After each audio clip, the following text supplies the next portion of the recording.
If you want quick access to Microsoft's feedback feature, adding Send Feedback icon to the Microsoft Edge Toolbar is the easiest way to do it.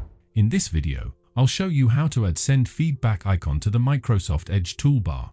To do that, go to the top right corner of the browser, click on three-dot menu, and then select Settings. In the left-hand panel, click on Appearance. Scroll down a little until you reach the Toolbar section, then click on it. From here, enable this feedback option.